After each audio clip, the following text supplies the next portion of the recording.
Hi everyone, welcome back to Photomode Unplugged. We are your hosts, Ruben and Mick. Hi. Hi. And how was your week? Because this is something we've not been doing for a while. He's asking what you've been up to. What have you been up to?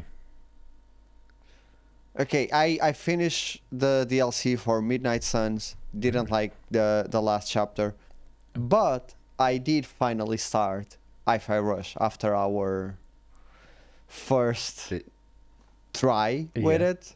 So you've started it properly now, with sound and everything, because it was silent before. Yeah, and let me tell you two things. That soundtrack, it's sublime. It's amazing. Everyone should play that game with sound. And the whole world is on beat with the soundtrack and with you. Yes, I didn't notice that when we were doing the preview because we couldn't hear it. But when I looked into it more afterwards and saw that lots of the animated elements are moving to the beat, that is really cool, actually. Yeah. It's phenomenal. Like the humor, the voice acting. I was having such a hard time because I knew the main voice actor's like voice, but I couldn't place it. Okay. Like where turns out it's from like a indie a RPG, a JRPG, and then there is this character that is introduced that I knew the voice, and I was like, again, not again. I will just Google it straight away. And it's Black Cat from Spider-Man. Oh, okay. And I was like, okay, this one, this one I know for sure. But it's great. It's really good. But I found out two things on the photo mode that we missed when we first covered. Go on. Yeah. Well, not missed, but we didn't realize that. So when we did the preview, we did it for about the first 20 minutes of the game. And we didn't have any other characters. Mm-hmm. You have to actually go forward and unlock those characters, meet them, and place them. Problem is, if you're doing anything but standing still, you can't do the animations of your character. I see. So in the middle of combat, you want to do something, you can't. Yeah. You have to stand still. That's a big setback because that is a limitation. Yeah, it's so big. We don't. I didn't realize the first time that I found out. I was like, this won't be a big deal. Yeah. Every shot that you do on combat, you are basically moving. Okay, so if you're in combat though, can you still add the other characters in a round or not? Yeah. Okay. Yeah. So that you can. That's not the big issue. But your character, you can't pose them. Okay. You can still move them, but you can't pose them. Yeah. Which is so weird. Fair enough. So what was the other thing? You said two things. Okay.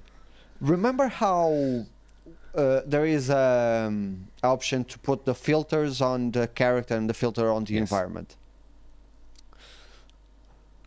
If you change one of those after you first tweak them, it will reset the other.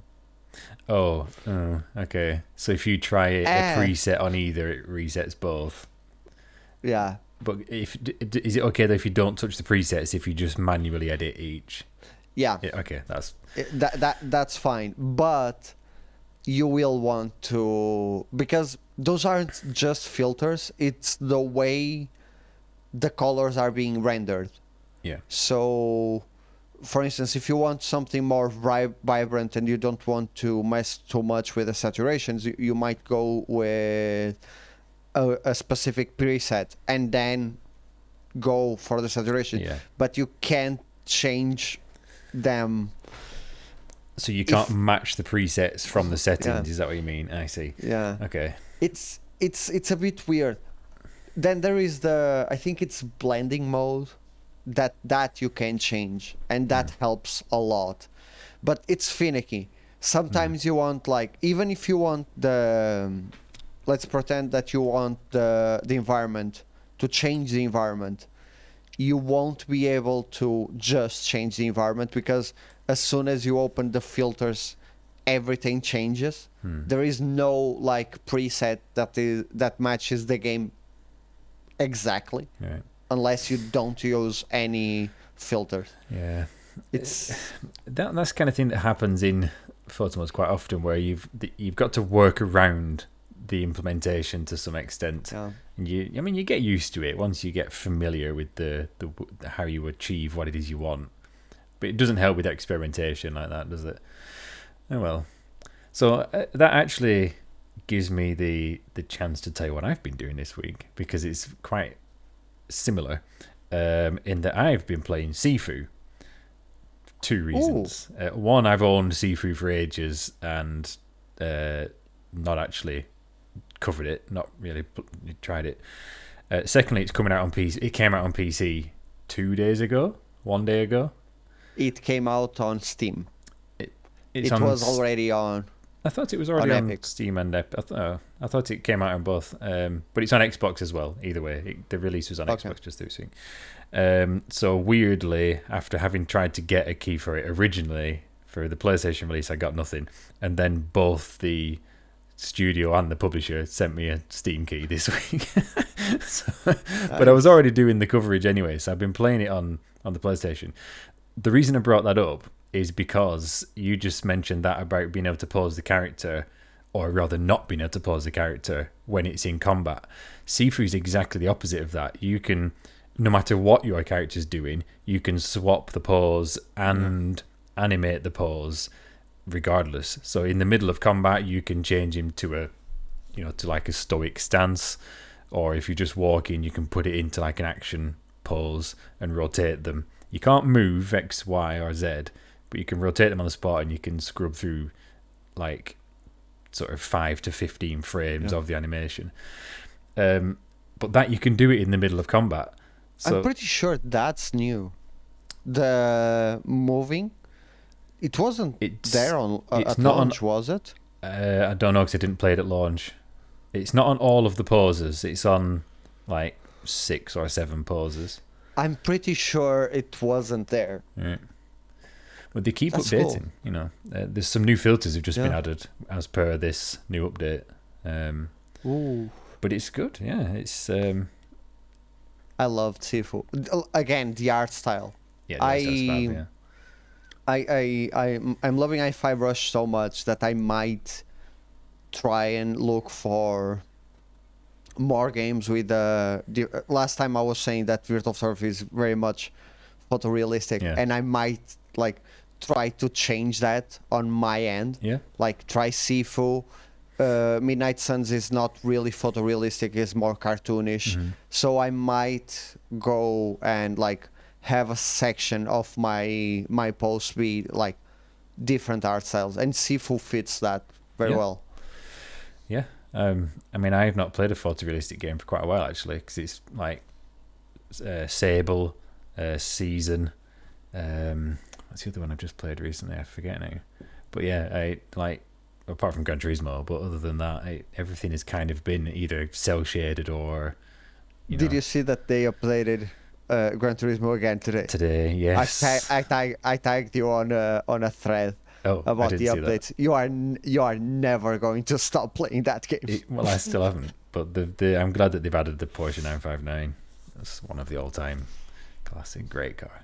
But it just keeps coming. That more escapes scenes as well. I play it and I end up not taking any pictures because I just play it. I just love that as a game. But that's great. Oh, by the way, have you seen that they confirmed the photo mode on Final Fantasy 16? Yes. I don't see that it was confirmed, but rather that it was shown on the screen. Shown I on did see screen. that. Yeah. This has been quite a big week of lots of things happening. So we've had Sifu release. You've finally played HiFi Rush. HiFi Rush. Final Fantasy 15. I'd forgotten about that actually. And I just saw it the other day. A little 16, zoomed in. 15. Sorry, 16. We don't talk about 15. Yeah, no, I don't like it either. But yeah.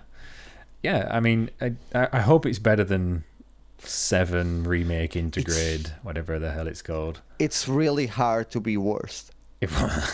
Yeah. Yeah, I think it will be. I mean, let's take Resident Worse? Evil as the example. No, I think it'll be better. The Resident Evil one is a significant improvement, and I think it's catching on now. I think the Japanese studios are getting into it. And oh, we have a special hello. guest this week. Guest. Okay. Is he telling a joke? Yeah. Did you? Are you understanding the joke? No. Me neither. Has it finished yet? Go let him out. Wow. So I'll just do a little wipe back to when he comes back. Welcome back. Hi. Is your dog okay? I left him alone in the living room, so I might get there and my sofa is destroyed, but Oh. I should be fine. Well, at least he's not interrupting. That's the important part. So where were we? Final Fantasy 16. Final Fantasy 6 again. Yeah, you know, I'm expecting to see something better from them. Yeah, I'm actually going to start streaming Final Fantasy 7 Remake Integrate with the camera tools, with everything. Okay. I have everything set up to finally be able to take some decent pictures. Mm-hmm. I'm excited because I'm starting to get the Final Fantasy bug. Yeah. Like, ooh, a new one is coming out. Yeah. So play some of the old ones. I mean, it's not even old, is it? Like that one, but yeah. I wanted to play through the original 7, 8, and 9 before 16 comes out, like the holy trinity of Final Fantasy. And then But 10, I was like, do you enjoy 10? 10 is my favorite. So, but those games take a long time. So I might do it like on the Switch right before bed. Okay. Like play a little bit, do a few battles, because the ports you can speed up the battles and you can even put no encounters. So fair enough. The trouble with playing before bed is you end up too tired, and sleeping with the Switch on my face. Yeah. It happened more than once. I'm not proud to admit that. Yeah. Other than that, your week. We are just talking about my week until now. No, because my week included Sifu. Yeah, Sifu. So I'm writing about Sifu, and I've been playing Sifu. I finished Sifu on the PlayStation, and I've started. You have been writing a lot. So because I've been so busy with regular work for the first 3 months of the year, I feel like I was behind. So I'm trying to get out more articles and stuff now. The VP Archives is coming to the blog, by the way. Yep. So that was something that I've kind of put out there. Was it this week or whenever I did it? But Last weekend, I think. Yeah, I think it might have been. But yeah, that is going to be kind of a regular feature. I'm not going to set like a particular schedule for it, but sort of monthly, just as and when it comes. But I've had a fair few people interested in that already, so hopefully we'll get those together. So the idea is just it's kind of the spiritual successor to the Archive Hour. So it's all about revisiting your existing virtual photography archives and picking out some, and kind of a bit of a self-appraisal. It's something that I don't think we see. Is anybody speaking about their work? I think we are all too self-conscious about not bragging. We don't like to brag and not want to talk about shots that we like and stuff like that. I think the VP community it's really afraid of that. You think so? In general. Well, this won't necessarily be about bragging, because I'm going to ask you for things that you don't like anymore. And that's when you explained it to me, and after I read the preview, it's such a good idea because of that. Because it's not necessarily look at my work. Exactly. I'm so good. Yeah. And I think that we need some more of that, and it helps you develop as an artist, because you look back and you think, wow, I thought that was good at the time, and now you see flaws in it, and that shows. That'll give you confidence to know how much you've actually progressed. And I just think it'd be interesting. I'm really fascinated to see what people come up with what it is that they find in their work when they look back. So that's coming to the blog soon. The other thing I've been doing, and this was very short notice, was the London Games Festival showcase, which is happening again. So if you remember, obviously from last year, we had the exhibition in Trafalgar. Yeah. So it's happening again, and it's going to be next week. So Wednesday the 5th and Thursday the 6th of April in London, and there's a virtual photography exhibition. If you're in the area, get down. It's outdoors. It's absolutely free. It's in a public space. So it's in Trafalgar Square, literally next to Nelson's Column. So there's 30 different virtual photographers featured on 8. They're like 7 foot tall boards, essentially in a cube. So there's 8 of these cubes, and there's 30 different people featured. And yeah, they're there for the public to see. I wish I could be there. I in the middle of those boards, taking pictures, getting to know, finally to meet you, and yeah, I even saw flights, but it's not going to happen. Too expensive for the sake of a day or a few hours. Yeah. Even 2 days, it's too much. Yeah. But that it came about very suddenly, actually. So obviously I've been in touch with London Games quite often in the past, but hadn't really heard anything from them for quite a while. And to the point where I thought, maybe there's not as much interest from them this year. And then all of a sudden this came about as like, let's do this again. We've got the space available.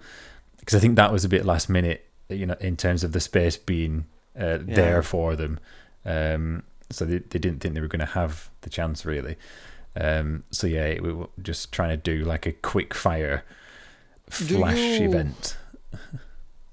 And that's cool, by the way. Being a flash event, that's cool. But do you think being such short notice, like you put out the post, or they put out the post about submitting the photos, and it was like 3 days, and do you think that raised the interest of certain people? Maybe. I know Lala was on Monday. Lala was on my stream, and we chatted about that. You did what? And he was really bummed because he didn't saw the post. Missed it. Yeah. Well, it was in the newsletter. I sent the newsletter out on Friday, I think, which tells you. So if you don't subscribe to the newsletter, link in the description as usual. Press all the buttons. You wouldn't have missed it. But yeah, it's. I know some people did miss it, but I actually think the response was incredible. So I know that we got more this year, or they got more this year than the previous year when obviously you're partnered with NVIDIA and gave away that high-end like $3,000 laptop. They had more entries this time, so it was approaching 500 entries in just that weekend. So I think that's a really good result. And I always say, whenever these contests are on, take part, be involved. It doesn't matter if you think you're going to win or not. Support the event, because it makes it more likely to happen again in the future. The better the response, London Games are going to look at this and go, wow, it was really enthusiastic and really interactive, the response that we got there. Let's do that again next year. Let's make it better again next year. So yeah, I think it's gone well. And I'm really looking forward to seeing it. Plus, I've got some pictures on show this year which I haven't had before. So I get my own little board with 3 pictures. Did you got to pick those 3 pictures? I got to choose my 3. I didn't choose the rest. So okay. So the Ellie picture is there on the snow? No, it's not. No. 3 different ones. The 3 that I've not used on anything before. But yeah, I was tempted to use that sort of signature Ellie shot, because I use that on a lot of the kind of face of things and branding and stuff. But no, that's not there. Neither is the Kratos one. Neither is, in fact, anything from Ghost of Tsushima. 3 different ones. One's in Gran Turismo. But yeah, Oh, I'm you'll excited. have to come to London to see it. Okay, I'm booking the flights right now. So we'll do a bit more on this next week once we've Yeah, for seen. Well, we'll work that out because I don't know what day it'll be. Well, I don't know what day it'll be when we're recording next week. I mean, it'll have to be the Thursday. We usually do it on Tuesday. So yeah. No, we record this on Saturday morning and it goes live right after straight away. Yeah. Straight away. Because we never have any technical problems, and that would work perfectly, wouldn't it? Technical problems. Other than my dog barking, I have no idea what you're talking about. No, it's smooth. So, more news this week. More news. More news. Yeah. The boy is 9 years old today. That's part of the news. The reason I bring it up is because look at this card that he received for his grandson. 10 jokes. He's literally received a card of jokes. I'm telling you. You received the card of jokes. Grandson, look. I'm going to give you the first one. What do you call a fish with no eyes? Fish.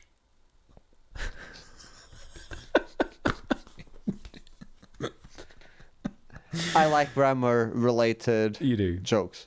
Do you want another one? I can give you another one. It's not grammar related. Let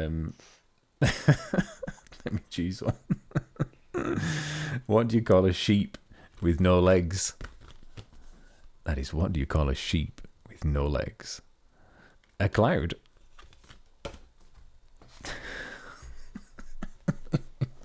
You should have stopped while you were ahead. Sorry. So that's the news. Yes, birthdays. Happy birthday, Gabriel. Sorry, more real news that anybody's remotely interested in, because they don't care about that. I based on our audience, I would say this was their favorite part. Everyone keeps skipping to the jokes. Yeah. And then leaving. So I'm looking forward to getting the graph that shows the most viewed parts. Parts of each episode. Yeah. Just a big spike. That's why we keep changing, so that people. But no, you sent me the Elon Musk tweet about after April 1st. By the way, perfect date to start something like this. Like, was it the perfect first or was it later? Yeah. Oh, right. I thought it was later on. Yeah. But yeah, go on. I think I'm pretty sure it's April 1st. Twitter. Okay. No, it's a different one.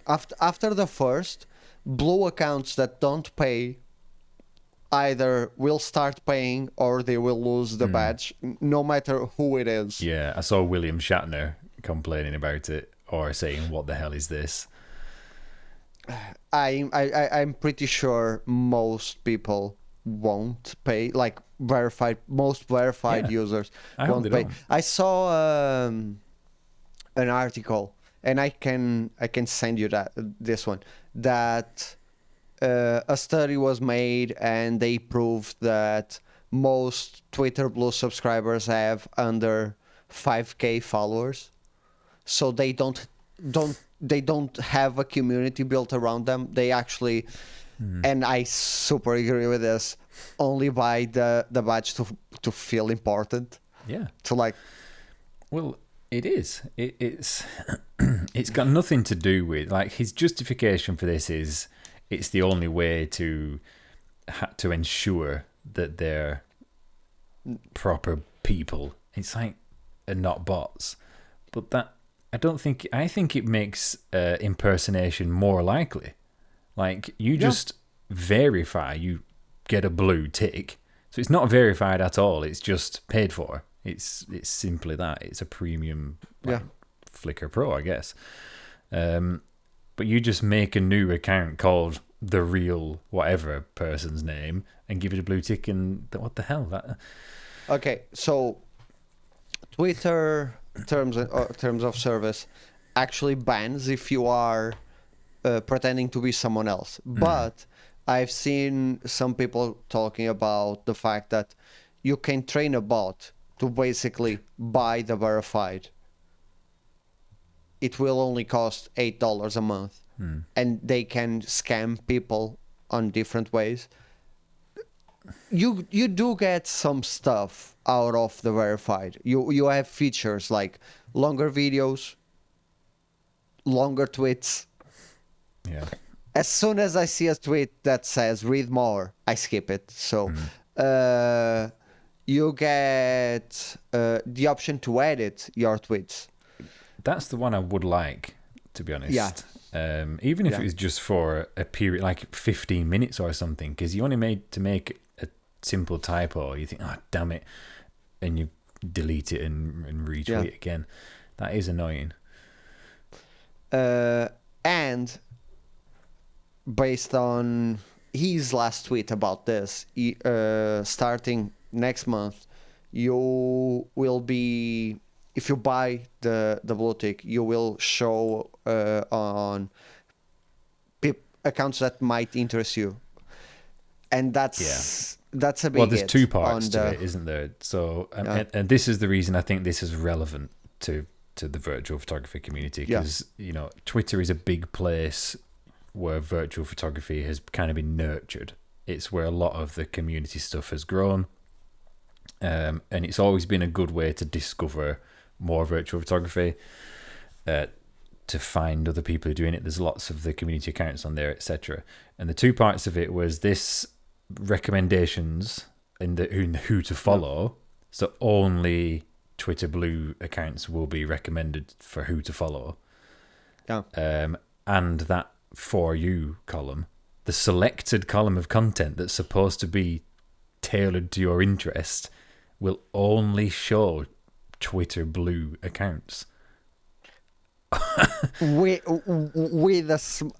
seen the latest one where it says, I forgot to mention that people that you follow will also be on the For You page because you were vocal about following those people, about seeing the content of those people. And I'm like, obviously? Yeah. I'm following this account, so these are for me.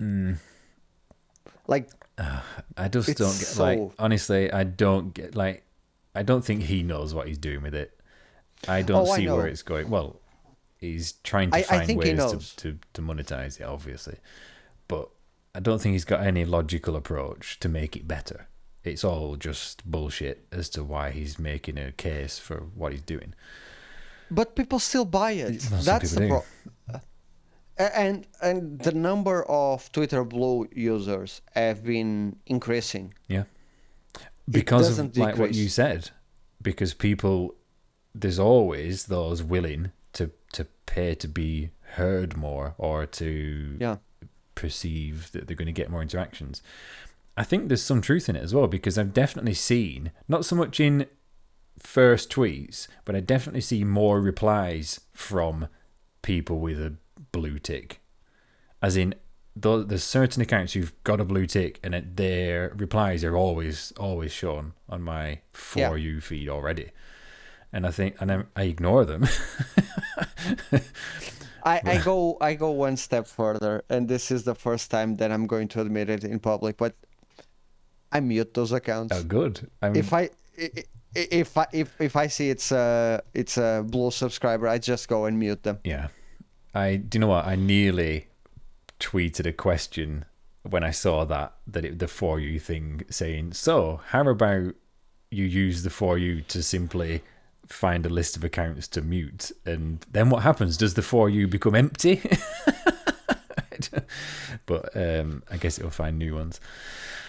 I just think it's not a good thing for the way the virtual photography community has grown so far, and it means you're probably gonna get a little bit more isolated. Some of those communities that especially the ones that revolve around, activity hashtags and stuff, might just become quite insular because they're going to struggle to reach new people who aren't necessarily already following it, and they're not going to be recommended to new people.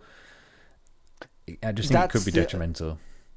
That's the only type of account that I can see getting a Twitter Blue subscription and be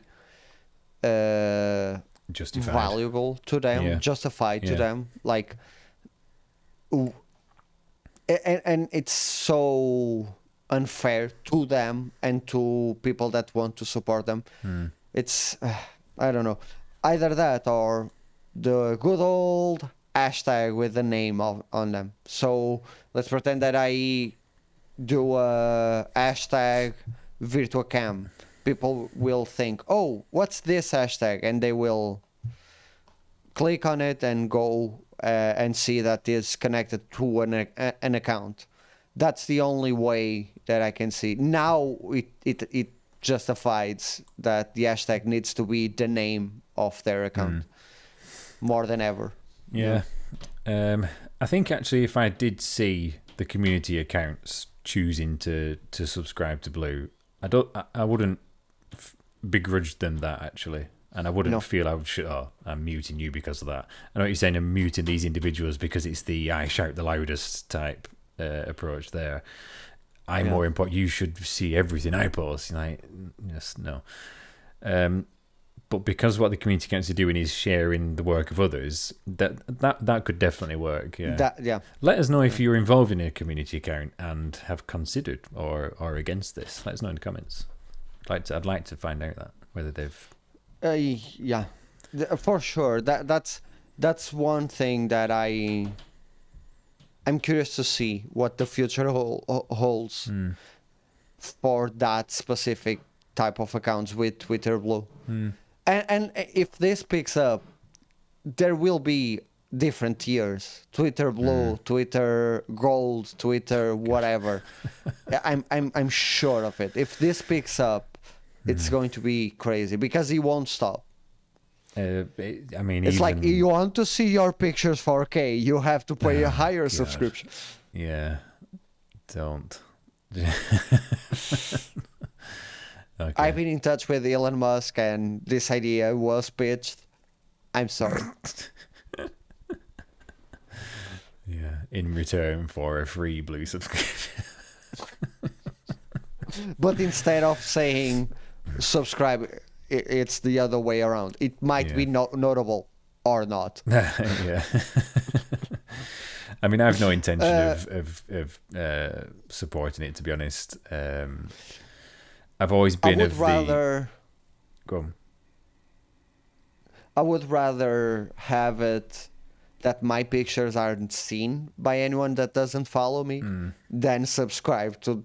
Yeah, I mean, I've always something so predatory. It's like but it's cynical. But when people pay it, then it's inevitable that they're going to keep doing it, and so will other platforms because they're going to go, wow, that amounts to quite a sizable income. Let's do the same. I mean, I've always just been of the opinion that I want to grow an organic following and not pay for followers or not pay to promote any tweets or anything like that, because I think there's a more wholesome, long life basis in that. But yeah, do you think we're going to see the same thing on Instagram, etc.? They announced they are looking for a way to implement it. So there is a reason, like there are features that are blocked on Twitter. So I think it's a matter of Meta starting to see those features on there and be like, okay, let's do it. It's weird. It's definitely going to. The thing is, I am curious to see how they will differentiate from the ones that really deserve to be verified. Because on Instagram, you can't click on the tick and know Yeah. the reason why you were verified. So I'm curious to see if it's going to be like, oh, you are a Instagram black account. Yeah, but that's what I was going to say. They should just do it properly and have it nothing to do with the verified tick. Just give it a separate badge. Make the badge whatever you want, whether it's just a coloured dot or whatever. And that makes it a separate. It's got nothing to do with verification, nothing to do with authenticity. I think that's part of the reason why he stopped using Twitter verification or Twitter verified and started using Twitter Blue. Mm-hmm. Yeah, and but kept the tick. Oh my God. Anyway, I've had enough of that. It's just... What else was there this week? There was The Last of Us. I know we've covered The Last of Us often, but The Last of Us is now on PC for the first time, and you were supposed to be getting it. I'm so glad I did it. I was never so glad to be poor. Be poor. Yeah. If I was rich, I was going to waste money on that port. And that port, whoa, it was the same team that ported Batman Arkham Knight. Yeah, so it's what they called How are they handling PC ports after Arkham? I will never know. I don't know. But strangely, if you read the Naughty Dog blog post, which is called Celebrating the Launch of The Last of Us on PC, they talk very much in a kind of first-party term there. They don't mention the porting studio at all.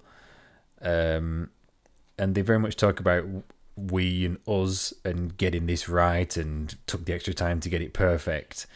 And you think, wow, that doesn't really ring true compared to... I know that people can overreact at times, but there's usually some truth to it, obviously.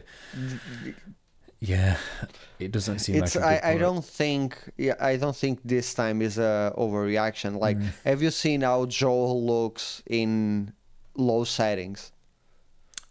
Oh right, no, with it all scaled down. But that's understandable because you've got to, isn't it?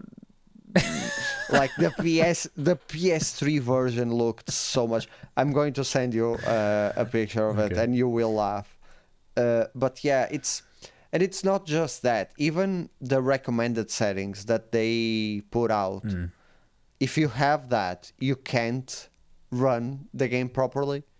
Like it's crashing. Like there are people that can't play through Joel's house without the game crashing, and they have like top tier PCs. Yeah, I heard a lot.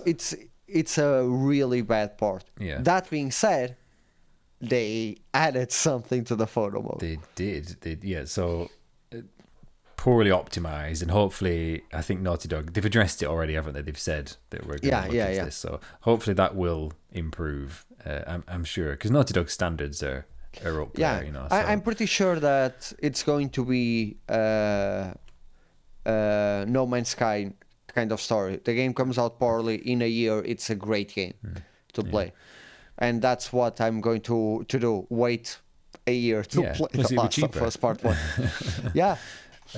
But yeah, there is, on the brighter side, there is a new feature. So we saw the new tab with the picture of an eye and tried to guess, and I thought some sort of visibility. I think someone did suggest whether it was a kind of a look to cam feature, and it is a look direction. It's beyond that. It is beyond that, actually.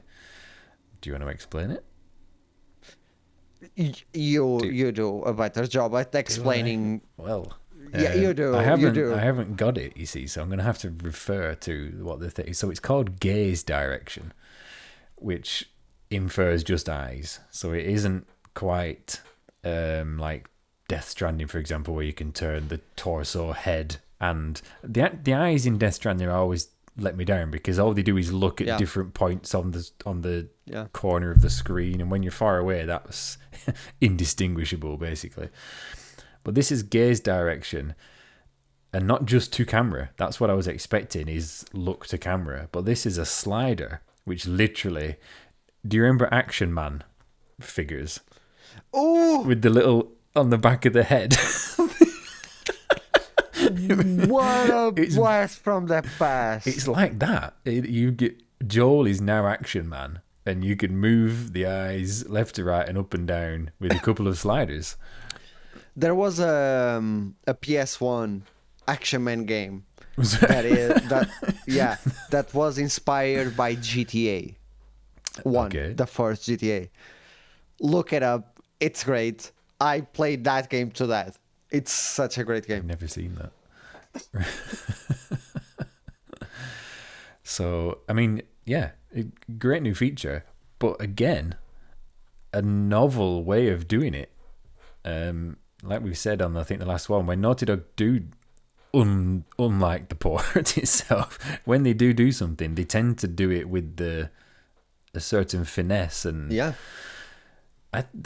it's one of those things again where you think, yes, why isn't that always added like that? I mean, actually, I've thought for quite a while that a bit more character rigging should be in there. You know, all of these components, the head, etc., the arms, torso, can be controlled as the rig. The rig, you know, is manipulated just like that. So give us more of those controls. They've done it just with the eyes. Great place to start. Have you... I have a point to the tangent that I'm going to go. Okay, I'll see it through. Yes. Have you heard about the new Unreal Engine Fortnite thingy? The Unreal I Engine think it's Fortnite. Unreal. I think it's Unreal. I'm not sure of the name, but I think it's Unreal Engine Fortnite editor.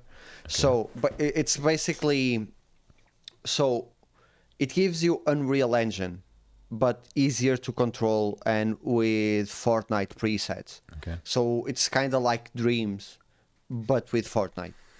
And people are starting to create awesome stuff. So like a full level builder. Yeah. Okay.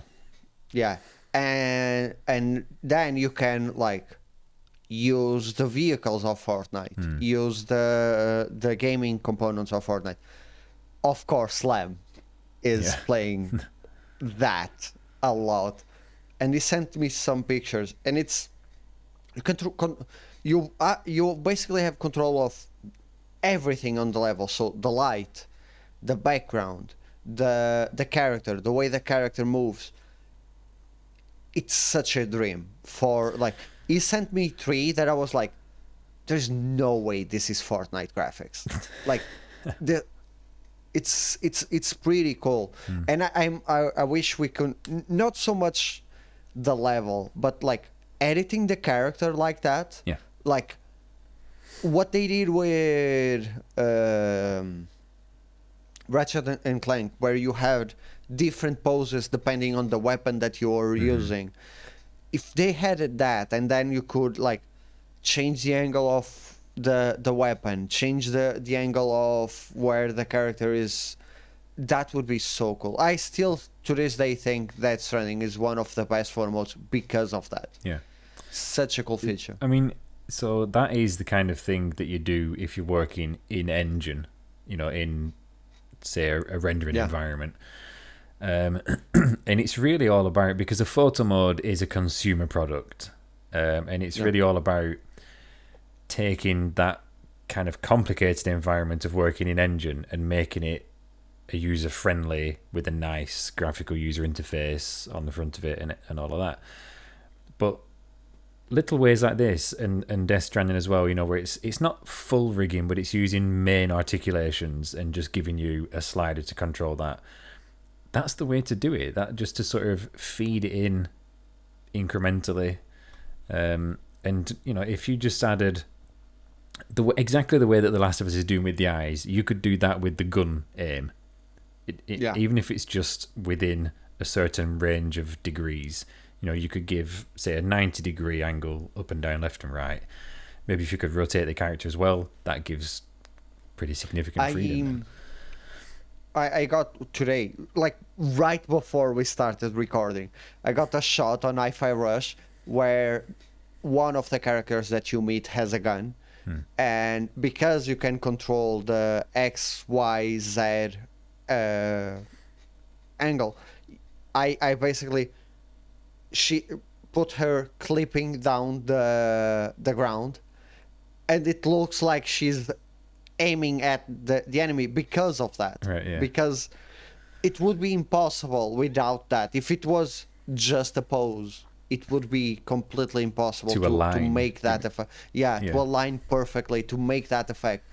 And The Last of Us is one of the games that you would like that to be the case. Even poses. I don't think any Naughty Dog game do No. poses. Um, Even that would be cool.